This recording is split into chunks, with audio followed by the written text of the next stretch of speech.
Caros amigos, companheiros de caminhada, amigos do João Zinclar e por isso amigo da gente também aqui. Eu sou Rubens Siqueira, da Comissão Pastoral da Terra e da Articulação Popular São Francisco Vivo, e fui um dos colaboradores na construção do livro do João, O Rio São Francisco e as Águas do Sertão. 10 anos passam rápido e a gente não esquece João, a convivência que tivemos com ele, o trabalho conjunto e o quanto isso nos gratificou e nos fortaleceu, nos iluminou nessa caminhada. Creio que João é uma das melhores pessoas que eu já conheci na vida. E a caminhada que fizemos juntos, o trabalho que desenvolvemos juntos, foi muito prazeroso, instigador, provocador e muito amoroso. Boa parte do que eu tinha a dizer desse processo eu disse no capítulo do livro, Tramas da Imagem, Percursos de um Rio Povo, que eu creio que diz bastante do que foi esse processo de construção com João, dessa obra monumental, e isso é reconhecido por gente importante, por gente do ramo.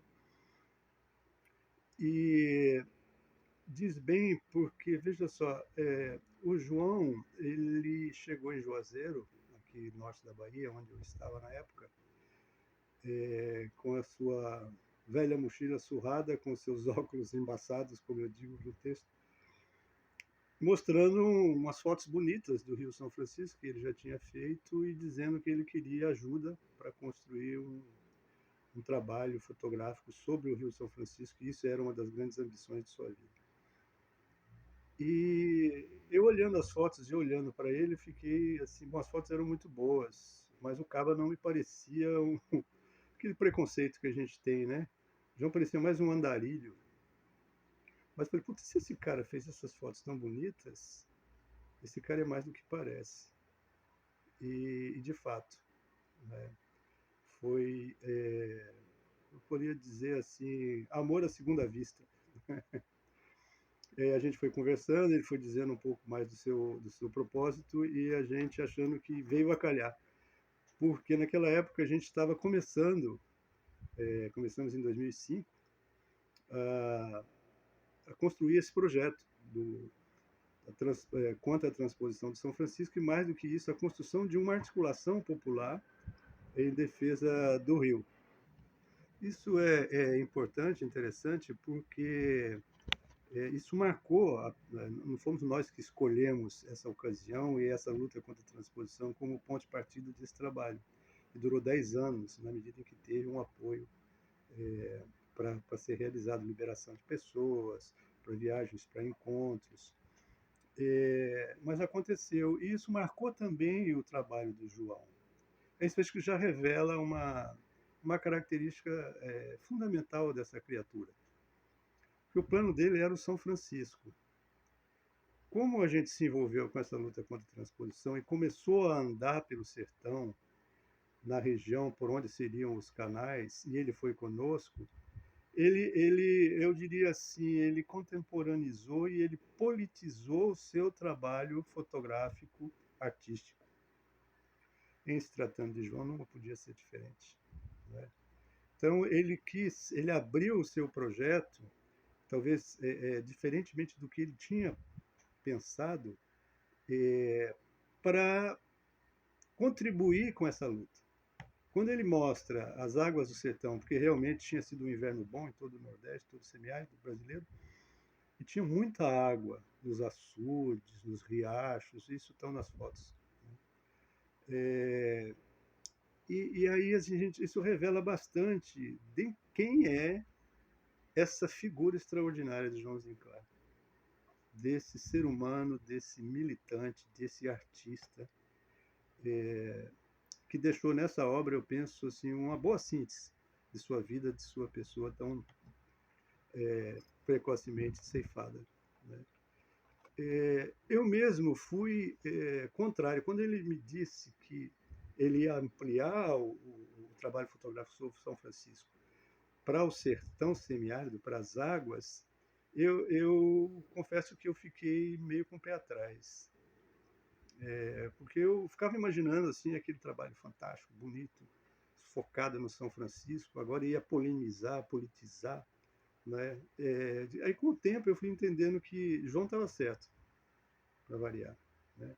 E isso tem muito a ver com a sua verve, a sua gana de militante político, de compreensão, consciência da luta de classe, consciência por onde ela passa. Eu me lembro que, de início, ele dizia que uma das angústias dele é aquele que o movimento sindical do qual ele vinha, fazia parte, não tinha muita antena, percepção para a questão ecológica. E ele queria que esse trabalho ajudasse. Você vê, João sempre coloca essa questão política da luta popular, da luta pelo socialismo, pelo ecossocialismo, a gente foi aprendendo junto que disso se tratava, sempre tem que estar, né? É, e depois eu entendi que a obra ficou maior ainda, por causa desse contexto político, dessa intenção política, né, de mostrar à sociedade, polemizar com o governo, que era o governo Lula, né, mas que já refém dessas forças políticas na coalizão governista, e hoje, acho que também, né, 10 anos depois da passagem de João, o contexto não é muito diferente, talvez até um pouco pior, de coalizão que nos leva muito à direita e descompromisso com verdadeiras e profundas causas populares, né? Com relação à transposição, acho que o tempo e todos os percalços da obra, todo o custo multiplicado por tanto mais do que era previsto, tudo isso revela que nós estávamos certos no fazer a crítica dessa obra, do seu significado, das suas intenções político-econômicas, né? E isso está muito presente no livro. Outra coisa que revela bastante dessa pessoa e de seu compromisso político, ecopolítico, é que ele convidou para participar todas as pessoas que ele encontrou, que ele sentiu que tinha uma contribuição a dar. Você vê, né, a gama de pessoas que estão escrevendo no livro, do seu jeito, de sua forma, né? E muitas falas dos próprios ribeirinhos, dos próprios sertanejos. Ele fazia questão que isso tivesse, né? Ele incumbiu a nossa companheira Clarice Maia, que era nossa assessora de comunicação, jornalista, que selecionasse essas frases dos camponeses, dos ribeirinhos, dos sertanejos, para que isso constasse no livro. Então, assim, a obra do João se tornou, como não podia deixar de ser, em se tratando dele, uma grande obra coletiva, né? Num grande processo de construção que não era só o produto final que interessava, mas o próprio processo político-pedagógico, ecopolítico-pedagógico, né? Então, assim, acho que foi uma das experiências únicas que a gente teve e que nos fortaleceu e consolidou nessa perspectiva de seguir por aí.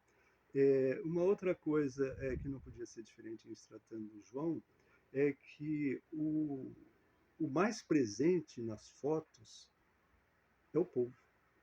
É o povo ribeirinho, é o povo sertanejo. Se não me engano, 70% das fotos tem gente. E é a gente pobre, é a gente lutadora, é a gente que resiste, que trabalha para a conservação dos ecossistemas do São Francisco, a proteção de sua bacia, de suas águas, né? No final do dia, de todo dia dessas viagens, sei lá quantas viagens nós fizemos junto para tudo quanto é canto, ele gastava horas no computador, olhando, selecionando, trabalhando as fotos, né? E às vezes eu chegava, João, você não está cansado, cara? Vamos parar, vamos comer, vamos descansar um pouco. Eu não, daqui a pouco, e esse daqui a pouco demorava horas. Quer dizer, tal a dedicação, afinco desse cara ao trabalho, a opção que ele fez e ao trabalho que dessa opção decorre, né? Então a gente fica assim, lamenta muito ter perdido o João, ele é muito presente, a gente continua usando as fotos, os livros, né? Eu até acho, quando ele mostrou que essa era a foto que iria para a capa do livro, eu falei, João, não podia ser outra, não podia ser outra melhor. Por conta dessa perspectiva que é da natureza, mas do ser humano, desse cabra aqui de chinelinho havaiana, não é? Que é o calçado do povo ribeirinho. Então, assim, esse a convergência desse trabalho ecológico é também político e tem lado, tem opção de classe, né? Então, assim, é uma belíssima foto, eu acho a mais extraordinária e, ao mesmo tempo, eu diz, ela diz o livro, João, porque diz você, né? E aí dei um grande abraço nele por essa escolha dessa foto para ser a capa do livro. Eu queria concluir, que o tempo já vai longo aqui, lembrando trazendo aqui o final do texto do Frei Luiz Cápio, né, o bispo da Barra, que fez 2 greves de fome contra esse projeto da transposição, e é um dos grandes defensores do Rio São Francisco. Ele diz assim: essa obra majestosa nos conduz para além do apenas aparente. É a contemplação e o acolhimento do belo, a nos indicar que a vida é muito mais e maior do que o que nos apresenta. Indica-nos que por trás e para além de imagens singelas, a vida pulsa com toda a sua força e nos aponta a presença do essencial, do amor. Eu acho que isso foi Joãozinho claro. Que essa lembrança nos fortaleça também nesse essencial. Amar a vida, amar a luta, amar o socialismo, o ecossocialismo, construir outro mundo possível, porque ele é possível e nós somos capazes disso, pela nossa união, pela nossa força. Um grande abraço a vocês. Salve, João! Tamo junto sempre!